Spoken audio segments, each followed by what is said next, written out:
ტრამპის ინიცირებულ მოლაპარაკებებზე, რომლის ევროპულ ნაწილსაც როგორც ჩანს განსაკუთრებული წარმატება არ ელის. თუ პარიზის სამიტს ევროპელმა ლიდერებმა უწოდეს დიპლომატიური გარღვევა, რადგან ევროპა მოლაპარაკების ამ ფორმატში პირველად ჩაერთო, ლონდონის სამიტი როგორც ჩანს ჯერჯერობით რჩება მაღალი რანგის სტუმრების გარეშე ამერიკიდან. დღეს საერთაშორისო მედიის ყურადღების ცენტრში სწორედ დიდი ბრიტანეთის დედაქალაქია, სადაც დაიწყო შეხვედრა უკრაინისა და დიდი ბრიტანეთის საგარეო საქმეთა და თავდაცვის მინისტრებს შორის.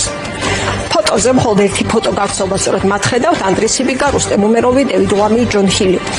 ეს გაცილებით უფრო ფართო ფორმატის და წარმომადგენლობითი შეხვედრა უნდა ყოფილიყო. ლონდონში ელოდნენ მარკო რუბიოს და ვაშინგტონის ორ წარმომადგენელს, ერთს კრემლისთვის განსაკუთრებით მისაღებს სტივ ვიტკოფს, მეორეს განსაკუთრებით მიუღებელს კიტ კელოგს. ლონდონში რუბიო და ვიტკოფი არ იქნებიან, იქ ჩადის მხოლოდ კელოგი. ინფორმაცია საგარეო საქმეთა მინისტრის დონეზე დადასტურდა, რომ შეხვედრა გაუქმებულია, ეს დილით მედია საშუალებებს დაუდასტურეს. დიდი ბრიტანეთის საგარეო საქმეთა სამინისტროში მიზეზი არ დაუკონკრეტებია. თითქოს მხოლოდ ის, რომ ეს შეხვედრა გაიმართება შედარებით დაბალი რანგის ოფიციალური პირების მონაწილეობით.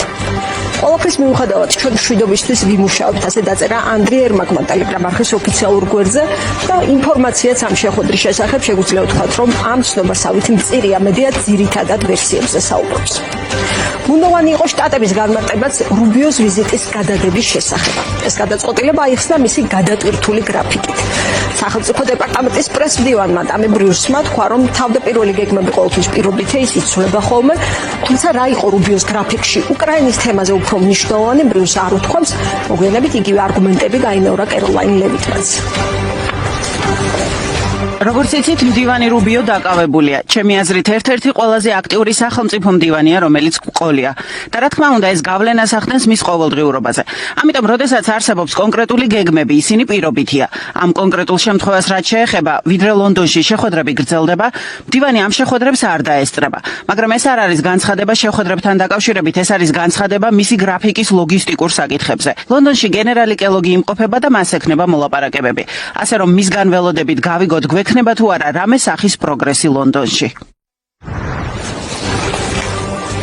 რაშანსი აქვს პროგრესს ამ მოლაპარაკებებში, მაშინ როცა ლონდონში ჩასვლაზე რუბიომ უარი თქვა. იქნება თუ არა ეს კვირა გარდამტეხი ტრამპის სამშვიდობო ინიციატივისთვის, რომელსაც არაერთხელ უთქვამს, რომ აი ახლა ელის კულმინაციას. ლონდონში ჩასვლაზე უარს წინ უძღვედა მარკო რუბიოს განცხადება, რომ თუ მოლაპარაკებებში პროგრესი არ იქნება, მაშინ შტატები პროცესიდან გავა. იმავე გაიმეორა დღეს ჯეიდი ვენსმა. We've issued a very explicit proposal to both the Russians and the Ukrainians. ჩვენ ძალიან მკაფიო წინადადება წარუდგინეთ რუსეთსა და უკრაინას. დროა რომ ისინი დათანხმდნენ ამ წინადადებას, ან აშშ დაანებებს თავს ამ პროცესში მონაწილეობას. ჩვენ გავწიეთ ინტენსიური დიპლომატიური სამუშაო, სადაც შეგვეხედა საკითხებისთვის როგორც რუსეთის, ასევე უკრაინის პერსპექტივიდან და გაგვეგო თუ რა საკითხები აღელვებთ მათ ყველაზე მეტად. ფიქრობ, რომ ჩვენ მათ ძალიან სამართლიანი წინადადება შევთავაზეთ. ვნახავთ, შეძლებენ თუ არა ევროპელები, რუსები და უკრაინელები ამ პროცესის ბოლოში გასვლას. მე კვლავ ოპტიმისტურად ვარ განწყობილი. შტატები გავა მოლაპარაკებიდან. ეს ნიშნავს მეწნეხს მოსკოვზე თუ მეწნეხს კიევზე ამ თემაზე ვისაუბრებს სტუმრებთან ერთად. მანამდე კი ვთქვათ, რომ ვენსის განცხადებაში არ იყო გამოყოფილი მოლაპარაკების შეფერხებაზე პასუხისმგებელი მხარე, მაგრამ მან კიდევ ერთხელ ახსენა თემა, რომელიც უკრაინისთვის განსაკუთრებით მტკივნეულია, თქვა, რომ უნდა მოხდეს გარკვეული ტერიტორიების გაცვლა და რომ საზღვარი შესაძლოა არ იყოს გავლებული ზუსტად იქ, სადაც ახლა ფრონტის ხაზია. რა შეიძლება ნიშნავდეს ეს ტექსტი? მედიაში ძალიან აქტიურად განიხილება თემა შტატების ერთ-ერთ მოთხოვნაზე, ანექსირებული ყირიმის აღიარებაზე, რაც უკრაინისთვის აბსოლუტური წითელი ხაზია. ამ თემაზე ერთი მეორის მიყოლებით წერენ გავლენიანი მედიები. წყაროები აღნიშნავენ, რომ ეს მოთხოვნა იყო მათ შორის ერთგვერდიან დოკუმენტში, რომელიც შეერთებულმა შტატებმა უკრაინას პარიზში წარუდგინა. ეს დოკუმენტი აღწერილი იყო როგორც პრეზიდენტ ტრამპის ბოლო წინადადება, წერს ვაშინგტონ პოსტი. რა შეიძლება იყოს ამ ბოლო წინადადებაში? ჩვენ გუშინ გაგაცანით კიდევ ერთი ავტორიტეტული მედიის Wall Street Journal-ის ინფორმაცია. ამ გამოცემის მიხედვით ტრამპის სამშვიდობო გეგმა მოიცავდა რამდენიმე ძირითად პუნქტს. პირველი, სწორედ ყირიმის ნახევარკუნძულზე რუსეთის კონტროლის აღიარება, მეორე, ფრონტის არსებულ ხაზებზე გაყინვა და მესამე, ამ დროისთვის ოკუპირებული ზაპოროჟიეს ატომური ელექტროსადგურის და მიმდებარე ტერიტორიის შტატებისთვის გადაცემა. Wall Street Journal-ი წერდა, რომ ტრამპის გეგმა ეს ტერიტორია იქცეს ნეიტრალურ ზონად.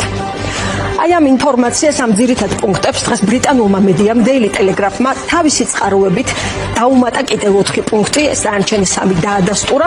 დამატებული პუნქტებიდან გამოყოთ მაინც 2 ნატოს წევრობაზე კიევის უარი და რუსეთის წინააღმდეგ ამერიკული სანქციების სრულად მოხსნა. Daily Telegraph-ი წერს, რომ ეს არის 7 პუნქტიანი შეთანხმება. აქ საინტერესოა ყირიმის ნაწილი, გამოცემას წყაროებდება, რომ შტატების წინადადება ყირიმის ანექსიის დე იურე აღიარება, ოღონდ ისე, რომ ამის ვალდებულება არ დაეკისროს უკრაინას. ბრიტანული გამოცემა იმასაც აღნიშნავს, რომ გეგმა არ მოიცავს უკრაინის უსაფრთხოების მტაფიო გარანტიებს. და მაინც საიდან წამოვიდა ყირიმის ანექსიის აღიარების იდეა. აქვე Washington Post-ი წყაროებზე დაყრდნობით გვთავაზობს ასეთ ცნობას, რომ ეს იდეა ეკუთვნის კონკრეტულად სტივ ვიტკოფს, რომ მან ეს აზრი გასულ კვირას პუტინთან გამართულ რიგით მესამე შეხვედრის დასრულების შემდეგ გააჟღერა. ეს შეხვედრა შეგახსენებთ თითქმის 4 საათის განმავლობაში გრძელდებოდა, მაშინ ტრამპის წარმომადგენელი გააკრიტიკეს კიდეც ერთგვარად გულთბილი ჟესტის გამო.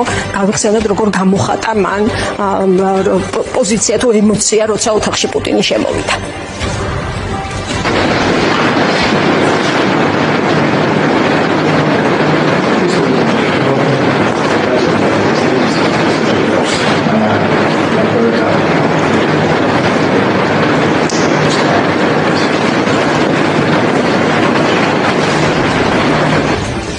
ეს ცნობით აი სწორედ ამ შეხვედრის შემდეგ დაბრუნდა შტატებში ვიტკოფი იდეით, რომ ამერიკამ უნდა აღიაროს ყირიმი რუსეთის ნაწილად, ისე რომ უკრაინელებს არ დააძალონ იმავე. მედიაში გავრცელებულ ამ ცნობებზე ცხადიად კითხეს პრეზიდენტ ზელენსკისაც ჟურნალისტებთან გამართულ პრესკონფერენციაზე, მან თქვა, რომ არის სიგნალები, თუმცა ეს არ არის ოფიციალური წინადადება და შესაძლოა ეს იყოს არა შტატების ხედვა, არამედ ის, რაც ამერიკელებმა პუტინთან საუბრების შემდეგ გაიგეს. ეს პასუხი ერთგვარად ამყარებს ვერსიას, რომ სავარაუდოდ ეს მართლაც ვიტკოფის იდეა იყო. ყირიმის აღიარებაზე ზელენსკიმ ცხადია თქვა, რომ ეს გამორიცხულია. როგორც კი ყირიმზე ლაპარაკს ვიწყებთ, შევდივართ ფორმატში, რომელიც რუსეთს სურს, ომის გაჭიანურება. ყველაფერზე შეთანხმება შეუძლებელია, 12 წელია ვთმობთ. ეს უკვე არის პასუხი იმაზე, შესაძლებელია თუ არა მთლიანობაში რუსეთთან შეთანხმება. ეს რიტორიკული შეკითხვაა. არა, ზეწოლის გარეშე ეს შეუძლებელია. თუ რუსეთი ცეცხლს შეწყვეტს, მზად ვარ დავსწრეთ სალაპარაკოდ შემდგომი ნაბიჯებისთვის ომის შესაჩერებლად.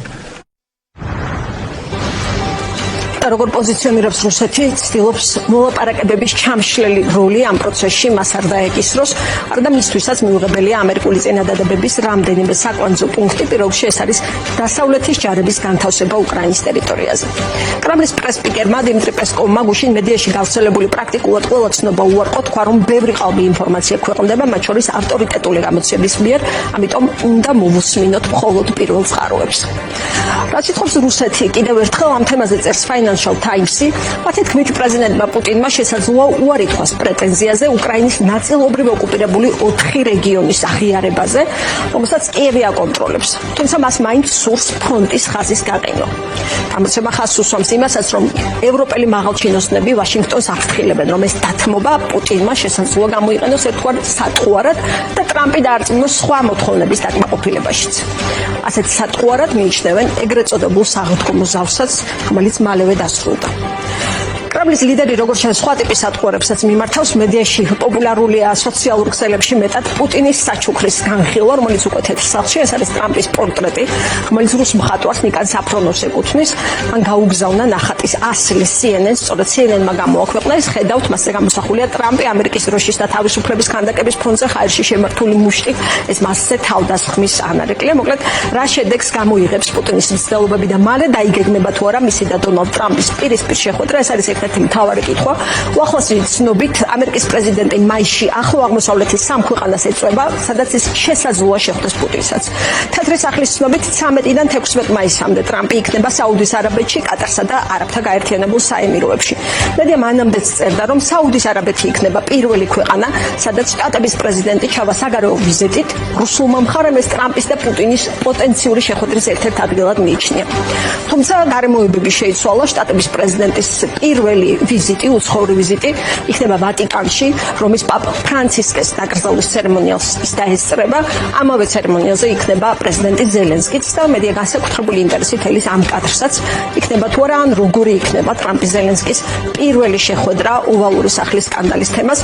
შემდეგ მოკლედ გადაცემის ამ ნაწილში ვსაუბრობთ, იქნება თუ არა გარდამტეხი ეს კვირა ტრამპის სამშვიდობო ინიციატივისთვის, ვისზე ზრდის ვაშინგტონი მეტად წნეხს მოსკოვზე თუ კიევზე, რა შეიძლება იყოს მოლაპარაკებთა მაგიდაზე.